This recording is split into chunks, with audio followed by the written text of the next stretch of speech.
Welcome back to Headliners. We've got The Guardian now, and immigration staff are being told to be nicer to asylum seekers as they put them on a crowded barge before sending them to Rwanda. Lewis. Yeah, this is one of those like non-stories. Is the Home Office tells immigration staff to show more empathy, which is the word empathy is a word which means you haven't been through it. You have been through it. That's empathy. Sympathy is you haven't been through it, but you feel. Oh, right. You feel it. Yeah. Empathy means you've been through it. So are you saying that the people at the Home Office have been through the horribleness of being at the Home Office? Well, everybody's been on holiday.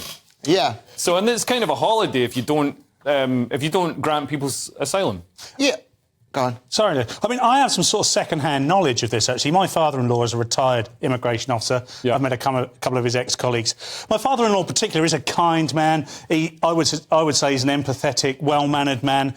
But he wasn't rewarded for doing a job back in the day when immigration was a real job. Yeah.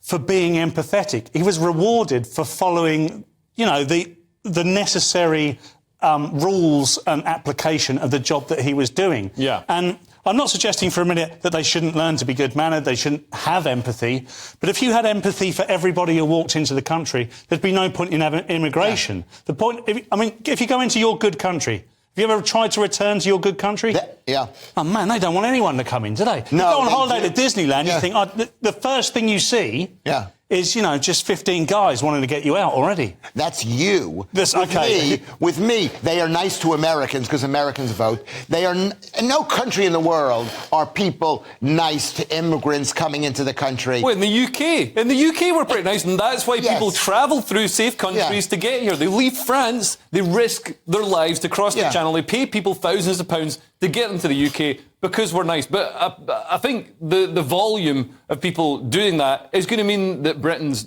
starting to become less nice. And while that's, as a Brit, I think it's terrible. We should be accommodating. Hopefully this empathy and these instructions to the Home Office will help them to identify the genuine deserving cases amongst the... By the way, that wasn't just a flippant comment saying it was a real job back in the day. If I've learned anything talking to my father-in-law and his ex-colleagues, it's a very different job now.